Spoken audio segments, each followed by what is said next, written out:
peut naviguer pendant des semaines en mer d'Iroise, parcourir des centaines de milles, sans jamais apercevoir une espèce du peloton, mais uniquement des espèces pélagiques, comme ces petits dauphins communs hauturiers et ces grands dauphins, et bien sûr, plus près des côtes, des oiseaux de mer. Par contre, lors du grand bloom phytoplanctonique printanier, qui alimente en matière organique carbonée le réseau trophique océanique et qui déclenche quelques jours après le développement exponentiel du zooplancton, on aperçoit dans la tranche d'eau, et sorti de nulle part, des nuées de macroplancton avec ses méduses, ses béroées, ses salpes, et en surface, les rares et éphémères espèces du pleuston, physalie, dosima, gentine ou vélèle, souvent regroupées par les vents et les courants.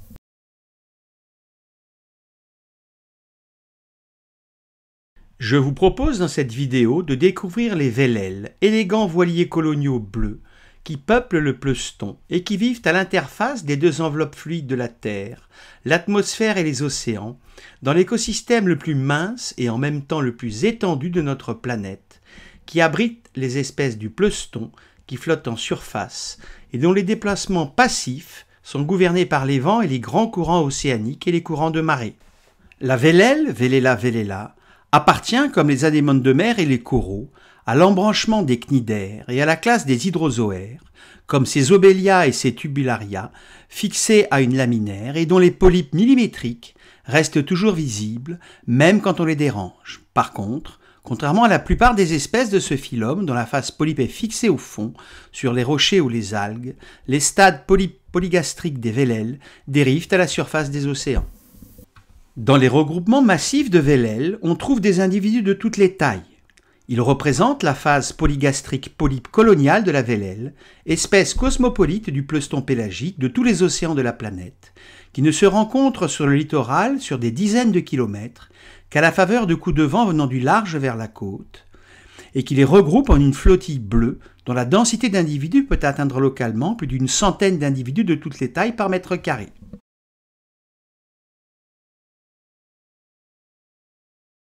En partant du fond, ici à moins 40 mètres, et en remontant vers la surface, on rencontre d'abord les espèces benthiques qui peuplent le fond de l'océan, comme ce gros mérou brun de Méditerranée, puis, dans toute la tranche d'eau, on croise les espèces nectoniques capables de remonter les courants, comme ce barracuda, grand prédateur pélagique, puis des espèces microscopiques et macroscopiques, planctoniques, qui, malgré leur mobilité propre, sont portées par les courants, comme cette méduse œuf au plat, Cotyloryza tuberculata, dans un regroupement de gélatineux comprenant méduses, salpes et béroées. Et enfin, en surface, on peut observer les espèces pleustoniques.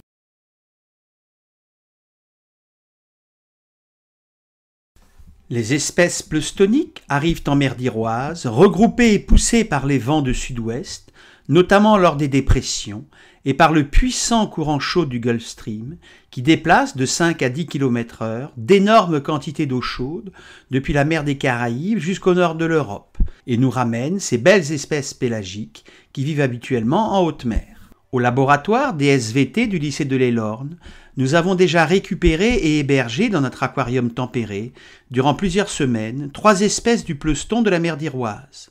Physalia physalis, appelée galère portugaise, colonie de siphonophores formant un superorganisme, composé de plusieurs types de polypes bien différenciés, qui produit en surface un gros flotteur, irisé rempli de gaz, le pneumatophore, d'où pendent de longs filaments colorés urticants pêcheurs qui peuvent atteindre plus de 10 mètres de long. Dosima fascicularis, crustacé pédonculé filtreur de la famille des Lepididés, qui vit fixé à des flotteurs de sa propre construction, et la discrète et plus rare Gentina gentina ou gentine, gastéropode qui flotte grâce à la production de bulles de mucus et qui est un redoutable prédateur d'espèces pleustoniques, notamment de siphonophores comme les physalies et les vélèles.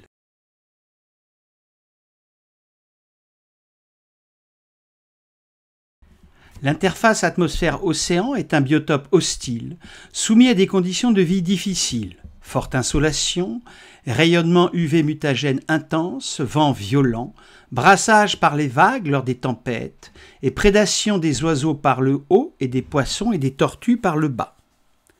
Les études en laboratoire ont montré que ces conditions hostiles pour de nombreux êtres vivants sont vitales et nécessaires aux vélèles. Dans ces conditions extrêmes, la pression sélective des facteurs de ces deux milieux a sélectionné indépendamment dans différents groupes des adaptations morphologiques, anatomiques, physiologiques et comportementales semblables qui, par convergence évolutive de structures non homologues, permettent la flottabilité, le déplacement passif avec le vent et les courants, le camouflage avec un mélange de couleurs irisé, bleu, océan et blanc argenté qui les protège des prédateurs, la protection contre les UV mutagènes grâce aux pigments bleu, violet ou encore indigo, et enfin l'agrégation d'organismes, de structures et de fonctions différentes et complémentaires, formant un superorganisme colonial pleustonique, véritable radeau des océans.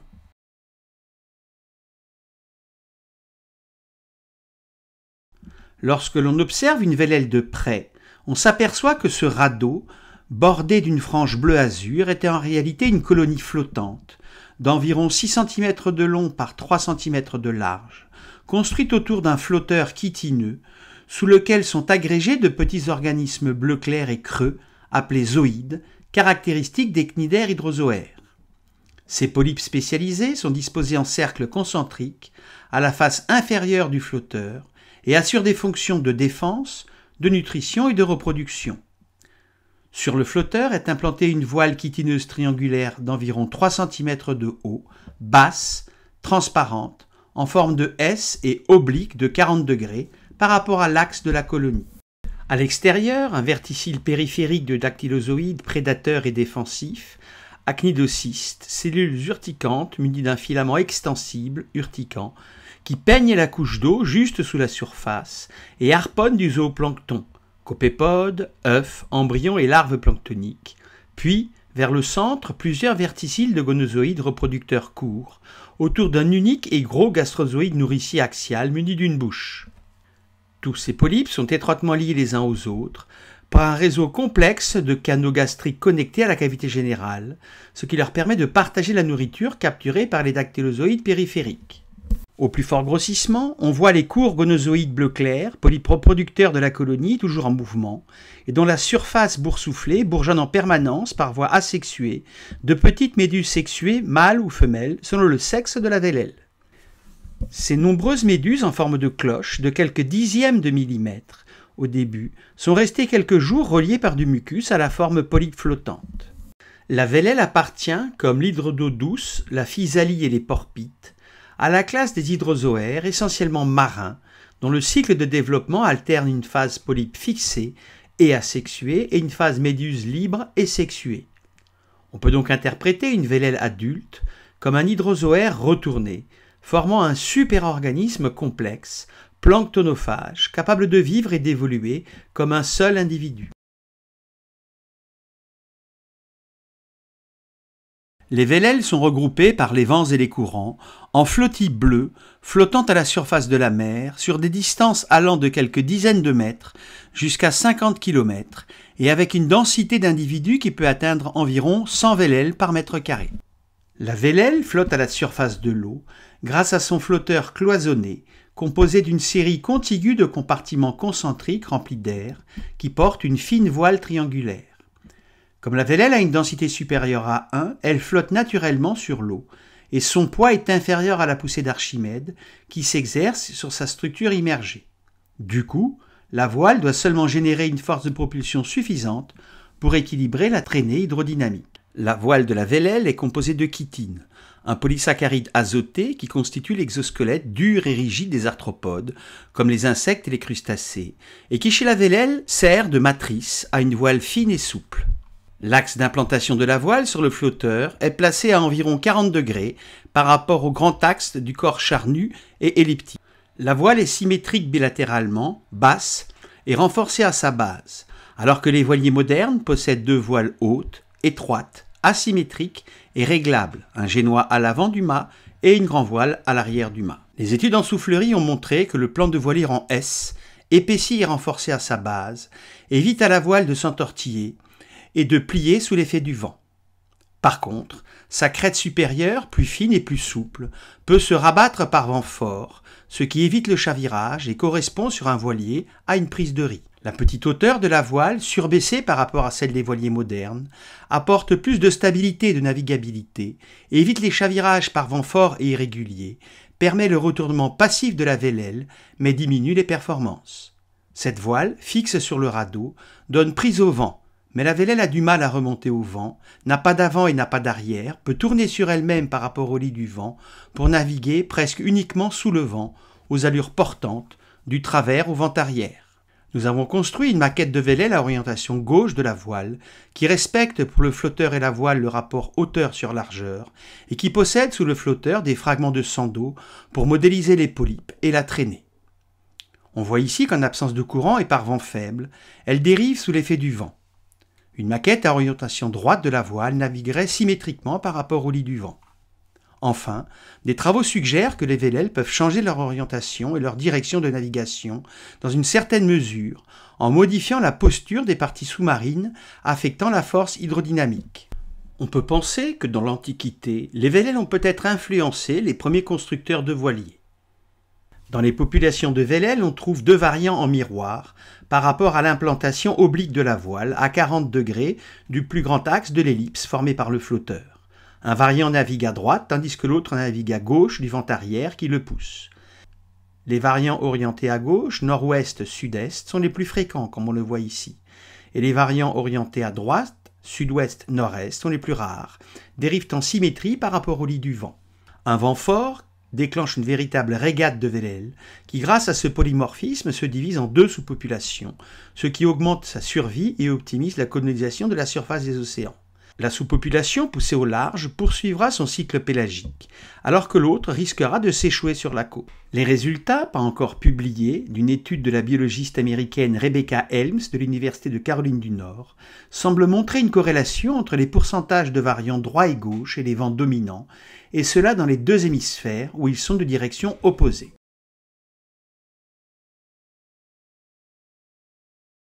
La vélelle abrite dans le tissu endodermique de sa mésoglée, et notamment au niveau des gonozoïdes, des dinoflagellés symbiotiques, microalgues du genre Symbiodinium, comme celles hébergées par les anémones de mer et les polypes des coraux. Cette symbiose mutualiste avec les zooxanthelles apporte à la vélelle un complément nutritif en matière organique carbonée et azotée, issu de la photosynthèse des microalgues, qui en retour profitent des déchets du métabolisme des vélelles, et notamment du CO2 et des déchets azotés, et du radeau pour parcourir et coloniser les océans.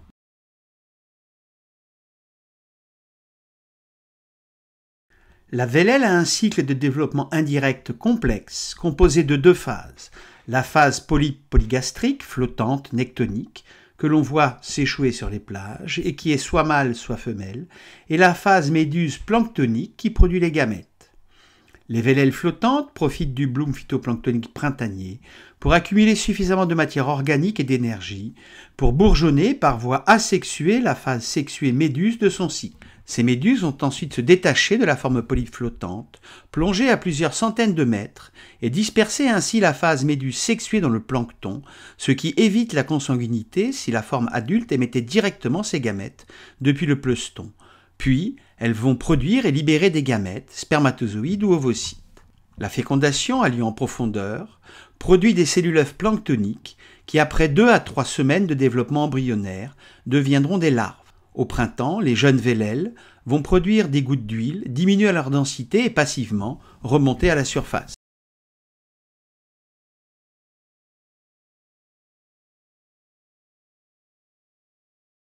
Les vélelles planctonophages sont les proies des prédateurs pleustoniques comme l'Argentine, qui par le hasard des rencontres pleustoniques montent sur les vélelles et en dévorent les polypes, mais aussi des espèces pélagiques comme le poisson-lune Mola mola, les tortues marines, les requins planctonophages, pèlerins et baleines, ici dans la baie de Tadjoura à Djibouti, qui se nourrissent du biofilm d'algues, de bactéries et au passage de vélelles.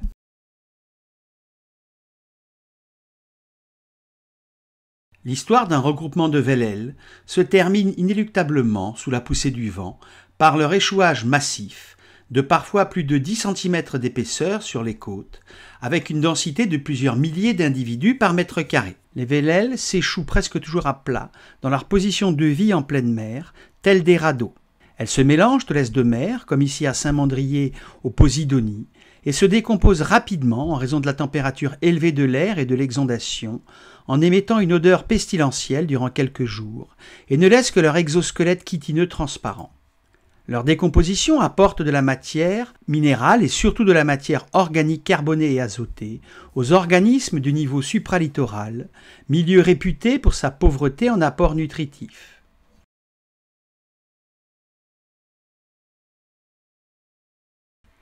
Il nous reste, au laboratoire du SVT du lycée de l'Elorn, à rencontrer deux espèces du peuston de la mer d'Iroise. Les porpites, hydrozoaires qui possèdent deux parties bien distinctes d'aspect, le flotteur supérieur et la colonie d'hydroïdes inférieure. Et enfin, le dragon bleu, Glaucus atlanticus, magnifique nudibranche, ressemblant à une hirondelle de mer. Un grand merci à Perrine et Maureen, adjointes techniques des SVT, à Adrien pour les vidéos en apnée, et à Delphine Thibault, maître de conférence à l'Institut méditerranéen d'océanologie de Marseille, pour sa relecture et ses corrections.